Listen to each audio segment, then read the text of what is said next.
السلام علیکم دوستو، آج کی کہانی کا نام ہے مچھلی سب کو ملی۔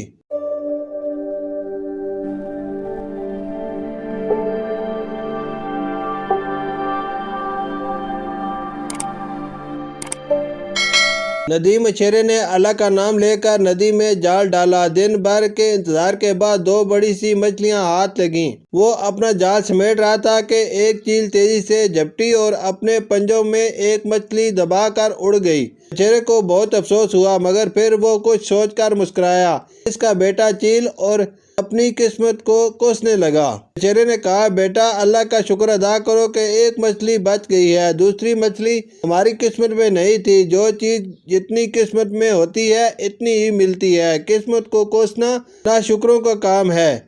وہ چیل اڑتی ہوئی ایک پہاڑی کی طرف جا پہنچی۔ ایک دوسری چیل نے اس سے مچھلی چھیننے کے لیے اس پر حملہ کر دیا۔ دونوں چیلوں میں جھپٹی ہونے لگی اور مچھلی چیل کے پنجوں سے پھسل کر پہاڑی پر رہنے والے ایک درویش کی جھونپڑی کے سامنے گر پڑی۔ درویش نے مچھلی کو اٹھایا اور آسمان کی طرف دیکھ کر کہا، اے اللہ، آپ نے میری دعا قبول کر لی۔ میں نے مچھلی ہی تو مانگی تھی، مگر آپ کو تو معلوم ہے کہ میرے پاس مچھلی پکانے کے لیے نہ تو تیل ہے اور نہ مسالے۔ مجھے تو پکی پکائی مچھلی چاہیے، میں یہ مچھلی نہیں کھا سکتا۔ اسے واپس منگوا لیجئے اور مجھے پکی ہوئی مچھلی بھجوائیے۔ یہ کہہ کر درویش جھونپڑی میں چلا گیا اور تھوڑی دیر کے بعد جب وہ دوبارہ باہر آیا تو مچھلی وہاں نہیں تھی۔ اسے ایک چیل نے اٹھا لیا اور وہ دوسری چیلوں سے بچتی ہوئی جو اس سے مچھلی چھیننے کے لیے اس کا پیچھا کر رہی تھی، پہاڑی کے نیچے کی طرف اڑ رہی تھی۔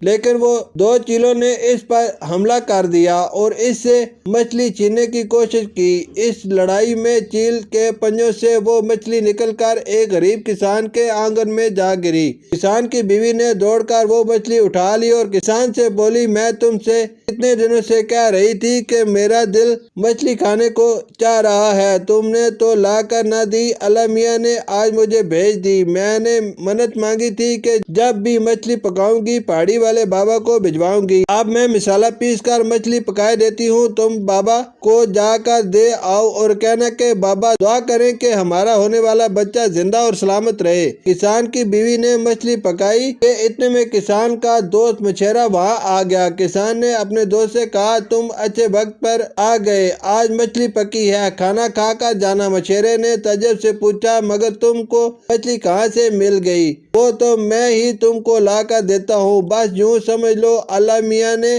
آسمان سے ٹپکا دی ہمارے آنگن میں۔ کسان نے سارا ماجرا سنایا کہ کس طرح چیل وہ مچھلی وہاں گرا گئی۔ مچھیرا یہ سن کر مسکرایا مگر کچھ بولا نہیں۔ جب کسان پہاڑی بابا کو مچھلی دینے گیا تو مچھیرا بھی اس کے ساتھ گیا۔ کسان نے پکی ہوئی مچھلی کا پیالہ پیش کیا اور دعا کی درخواست کی۔ درویش نے ان دونوں کو دیکھا اور پوچھا، مچھلی کہاں سے آئی؟ کسان نے کہا، آسمان سے گری۔ بیوی نے منت مانی تھی کہ اگر اسے مچھلی ملی تو وہ پہاڑی والے بابا کو پہلے کھلائے گی اور دعا کرائے گی کہ اس کا ہونے والا بچہ زندہ اور سلامت رہے۔ اب درویش مچھیرے سے بولا، تم کون ہو؟ مچھیرے نے کہا، میں مچھیرا ہوں، آج صبح دو مچھلیاں پکڑی تھی، ایک کنبے کی قسمت کی تھی اور دوسری چیل اٹھا کر لے گئی۔ درویش سارا ماجرا سن کر بولا، ہم سب نے مچھلی کھانے کی خواہش کی، اللہ نے ایک ہی وقت میں ہم سب کی خواہش جس انداز میں پوری کی، یہ اس کی ذات کا ادنا سا کرشمہ ہے۔ ہمیں اللہ کا شکر ادا کرنا چاہیے۔ شکریہ۔